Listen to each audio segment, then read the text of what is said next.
Hello everyone, I'm Hamireza Ahmadi with Lingophoenix. The June issue of Phoenix Reborn, our monthly journal, is out, and I'm here to give you a sneak peek into what you will read. The journal opens with Dr. Moussavi's Hear Me Out. You must have listened to Pink Floyd's Hey You. Well, as I read Iman's article, I couldn't help but remember that song. He says, simply put, that it is very important to listen, that listening is a lost art, and he has a few tricks up his sleeve to help us hear each other out better. Don't miss it. I personally liked it, and I'm ready to listen more by all means necessary.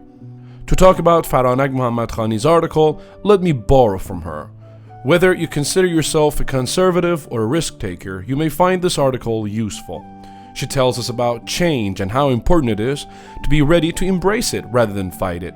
To do this, she makes a few propositions. She tells us that it is of essence that we not bite off more than we can chew, and we need to have a sense of achievement by directing these changes to our own benefit.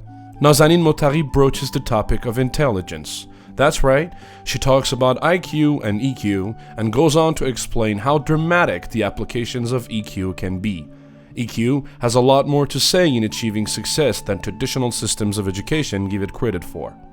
Negar Merju can't get enough of TV series, and in her piece in this issue, she talks about a TV series called This Is Us.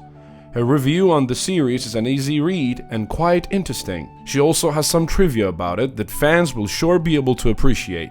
She says there is something in it for everyone, since everyone will be able to identify with a part of the series. Nassima Namzadeh says that in a culture that promotes being self-effacing in favor of others as a virtue, we must also learn that it is important to love ourselves. We need our own love with open arms to support our own physical and psychological growth. She then walks us through a few observations she thinks everyone should take into account to make the most of self-love.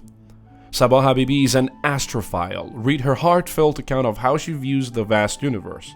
She's inspired by the night sky and storytelling stars. She thinks they have an important message to tell us if we break away from our selfish ego and learn to see the bigger picture. I remember a part of the reason I always wanted to go on old school trips was what if they will have a lot of fun on the trip with me at home watching boring TV stuff.